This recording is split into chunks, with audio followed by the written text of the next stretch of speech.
Ազգային եկեղեցական ժողովը մենակ իրավասու է եկեղեցու կանոնադրության մեջ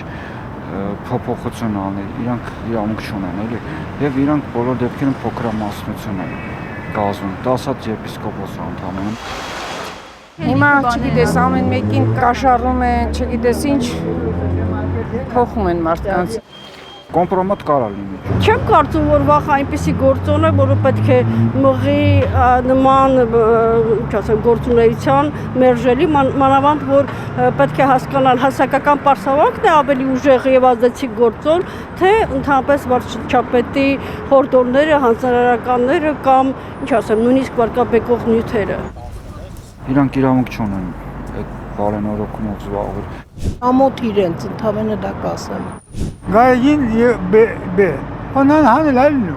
նանով պիտի հանել, նան աստված, մենակ աստված, կաչեկոսի ոչ մեկ իրավունք չունի կպնի, պասուր կպնում է։ Դատապարտում եմ եւ կարծում եմ, որ դա խիստ մերժելի գործունեություն է, առավել եւս պետության ղեկավարի կողմից, ով պարտավոր է պահպանել սահմանադրությունը, լինել այդ սահմանադրության երաշխավորը, այսինքն չմիջամտել տվյալ դեպքում եկեղեցու գործերին։ Դա միակ կառույցն է, երևի նաև բաշնակցությունն է, տենց որ ցանցային կառույց է եւ ճիշտ չի պարակտել, էլի։ Ինքը ուզում են բան անի, վարչապետը ուզում են նեղ Հայաստանի 3 միլիոնանոց դարձնի, իսկ մերը 10 միլիոն ասում են։ Դրա համար է հայաստանյաց դարձրել, ոչ թե հայ առաքելական, այլ հայաստանյաց։ Հա, դրա համար է, ուզում է որ ոնց որ արտաքին միջամտություն չլինի, էլի։ Ժողովուրդ իրար դեմ է դուրս եկել այդքան բան, որ էդի ոչ մի լավ բանի չի տանում։ Ով է ասել Նիկոլ Թուրքա,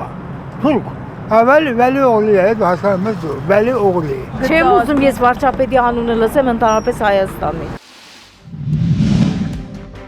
Հայաստանում եւ աշխարհում տեղի ունեցող իրադարձությունների մասին առաջինը իմանալու համար բաժանորդագրվեք մեր ալիքին։ Սեղմեք զանգակը, որ բաց չթողնեք ամենահրատապը, ամենակարևորն ու հետաքրքիրը։